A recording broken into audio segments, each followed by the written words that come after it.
দাজ্জাল আসার আগে ৩ বছর ঠিক এমনটাই হবে এই পৃথিবী। মাত্র ৪০ দিনের সফরে কাঁপিয়ে দেবে বিশ্ববাসী, আর তার অনুসারী হবে লক্ষ লক্ষ মানুষ।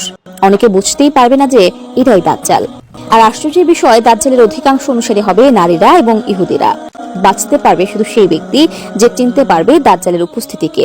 কিন্তু কিভাবে বুঝবেন এই সেই দাজ্জাল? কিভাবে চিনবেন তাকে?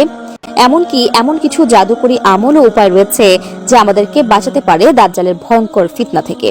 কি সেই উপায়, কি সেই পথ?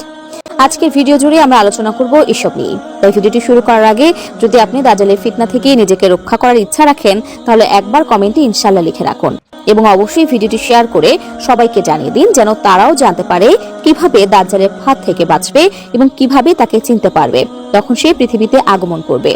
তো চলুন ভিডিওটি শুরু করা যাক। কথায় আছে, মানুষ তার নামেই পরিচয়। দাজ্জালের নামেই লুকিয়ে আছে তার চরিত্রের আসল রূপ। দাজ্জাল শব্দটি এসেছে আরবি থেকে, যার অর্থ মিথ্যুক, প্রতারক, ছলনাকারী। অর্থাৎ পৃথিবীতে যত ধরনের মিথ্যা আছে সবকিছুই থাকবে দাজ্জালের চরিত্রে। হাদিসে বলা হয়েছে, দাজ্জাল আসার আগে এই পৃথিবীতে ঘটবে কিছু ভয়াবহ ঘটনা। পৃথিবীকে প্রস্তুত করা হবে তার আগমনের জন্য। আজ পৃথিবী যেন সেই সাজে নিজেকে সাজিয়ে নিচ্ছে। কিন্তু দাজ্জাল আগমনের ঠিক ৩ বছর পূর্বে কেমন হবে এই পৃথিবী? প্রথম বছর আকাশে আল্লাহ তাআলা বৃষ্টি যে পরিমাণে বর্ষিত করেন তার ৩ ভাগের ১ ভাগ বর্ষিত করা বন্ধ করে দেবেন। দ্বিতীয় বছরে ২ ভাগ বৃষ্টি বন্ধ হবে, আর তৃতীয় বছরে পুরোপুরি বৃষ্টি বন্ধ হয়ে যাবে। অর্থাৎ পৃথিবী ডুবে যাবে ভয়ঙ্কর দুর্ভিক্ষে। মানব সভ্যতা হবে অসহায়। এরপরে আগমন ঘটবে দাজ্জালের। কিন্তু কেমন হবে সেই দাজ্জাল? নবী করিম সাল্লাল্লাহু আলাইহি ওয়াসাল্লাম দাজ্জালের যে নিখুঁত বর্ণনা দিয়েছেন তা মানুষকে ভুল করতে দেবে না। দাজ্জালকে চিনার সবচেয়ে বড় চিহ্ন হবে তার কপালে লেখা থাকবে ৩টি বর্ণ, কাফারা, অর্থাৎ কাফির। এটি প্রত্যেক মুমিন, শিক্ষিত কিংবা অশিক্ষিত সবাই দেখতে এবং পড়তে পারবে। দাজ্জাল হবে একজন যুবক পুরুষ।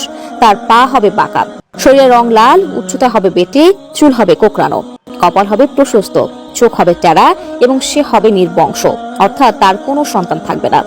হাদিসে আরো বলা হয়েছে, ৪০ দিনের মধ্যেই দাজ্জাল পৃথিবীর প্রতিটি দেশ ভ্রমণ করবে। যেখানে যাবে সেখানে ফিতনা সৃষ্টি করবে, বিভ্রান্ত করবে মানুষকে। তবে মক্কা এবং মদিনায় সে প্রবেশ করতে পারবে না। এই ২ শহর তার জন্য চিরনিষিদ্ধ। দাজ্জালের অধিকাংশ অনুসারী হবে ইহুদি ও নারীরা। প্রিয় দর্শক, দাজ্জালের ফিতনা থেকে বাঁচার একমাত্র নিরাপদ পথ হলো ইসলামকে দৃঢ়ভাবে আঁকড়ে ধরা, নিয়মিত দোয়া করা এবং আল্লাহর কাছে আশ্রয় প্রার্থনা করা। নবী করিম সাল্লাল্লাহু আলাইহি ওয়াসাল্লাম বলেছেন, যে ব্যক্তি সূরা কাহফের প্রথম ১০ আয়াত মুখস্থ রাখবে সে দাজ্জালের ফিতনা থেকে রক্ষা পাবে। এই সূরায় এমন সব বিস্ময়কর ঘটনার ব্যাখ্যা রয়েছে যা একজন মুমিনের অন্তরে শক্তি, ঈমান এবং সঠিক বোধ তৈরি করে, যে এগুলো মন থেকে ধারণ করবে। দাজ্জালের কোনো ফিতনাই তার উপর প্রয়োগ করতে পারবে না, বরং উল্টো দাজ্জালই বিভ্রান্ত হয়ে পরাজিত হবে। প্রিয় দর্শক, তাহলে দেরি কেন? আজই শুরু করুন সূরা কাহফ পড়া, বোঝা এবং মুখস্থ করা। এটি জানুন, অন্যকে জানান, ভিডিওটি শেয়ার করুন। আজ এ পর্যন্তই। আবারও আসবো নতুন সব তথ্য নিয়ে। সে পর্যন্ত সবাই